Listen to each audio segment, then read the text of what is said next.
வணக்கம் மக்களே. சற்று முன் வெளியான செய்தி ஒன்று வெளியாகிறது. அதிமுக இளைஞர் செங்கோட்டையன் செல்லா காசை விடுவார். பத்திரிகையாளரின் பதில் வாங்க வீடியோவை முழுமையாக்கலாம். அதாவது பத்திரிகையாளர் கோவிந்தராஜன் சமயம் செய்திகளுக்கு அளித்த பேட்டியில் கூறியிருப்பதாவது, ஜெயலலிதா காலத்தில் பேச முடியாமல் இருந்த செங்கோட்டையன் தற்போது பொதுவெளியில் அதிமுக தலைமை மீது குற்றம் சுமத்தியதாக ஏற்க முடியாது என்று கூறியுள்ளார். அவர் தனது கருத்துக்களை செயற்குழு மாவட்ட செயலாளர் கூட்டத்தில் தெரிவித்திருக்கலாம். ஆனால் அவற்றையெல்லாம் தவிர்த்துவிட்டு கட்சி விவரம் தொடர்பான பொதுவெளியில் பேசியது தவறு. அதிமுக பொதுக்குழுவில் எடப்பாடி பழனிசாமியை பொதுச் செயலாளராக அறிவித்துவிட்டு கடந்த 4.5 ஆண்டு காலமாக எதுவும் பேசாமல் இருந்துவிட்டு தற்போது தேர்தல் நேரத்தில் செங்கோட்டையன் எதன் அடிப்படையில் இதனை பேசியிருக்கிறார் என்று குற்றம் சாட்டியுள்ளாராம். அதாவது கடந்த சட்டமன்ற தேர்தல், நாடாளுமன்ற தேர்தல் குரல் எழுப்பாத செங்கோட்டையன் அவர்கள் தற்போது குரல் எழுப்பதற்கு அவருக்கு பின்னால் யாரோ ஒருத்தர் செயல்படுகிறார். செங்கோட்டையனுக்கும் கோபிச்செட்டிப்பாளையத்தில் மட்டுமே செல்வாக்கு. அதிமுக என்ற கட்சி இருக்கும் வரை தான் அவருக்கு அடையாளம், இல்லை என்றால் அவர் செல்லா காசு ஆகிவிடுவார். எம்ஜிஆர் காலத்திலிருந்தே செங்கோட்டையன் அவர்கள் அதிமுகவில் இருக்கிறார் என்று கூறுகின்றார்கள். ஆனால் அவர் கட்சிக்காக ஒன்றுமே செய்யவில்லையாம். அதிமுகவில் சேர்க்க வேண்டியவர்கள் பெயரை செங்கோட்டையன் அவர்கள் குறிப்பிட்டிருக்க வேண்டும்.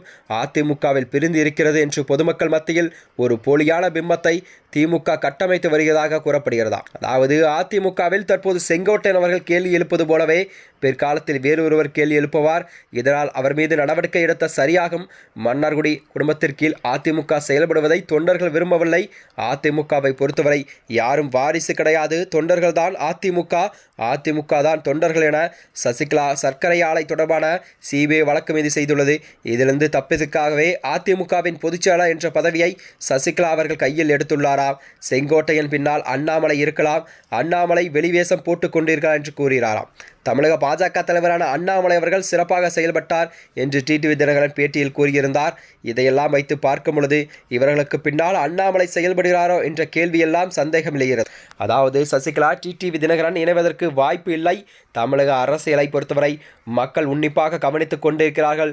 எந்த ஒரு கட்சியின் நிரந்தர ஆட்சி அமைக்குமோ அந்த கட்சியை தான் பொதுமக்கள் வாக்களித்து வெற்றி பெற செய்வார்கள். தமிழக வெற்றிக் கழகம் வரலாறு வாக்கு பிரிந்துவிடும் என்பது போலியான கட்டமைப்பாகும். சாதாரண பாமர மக்களிடையே திமுக ஆட்சியை அகற்ற வேண்டும் என்ற எண்ணம் வைரலாக உள்ள நிலையில்தான் இந்த செய்தியானது பார்க்கப்படுகிறது என்று அவர் கூறியிருந்தாராம்.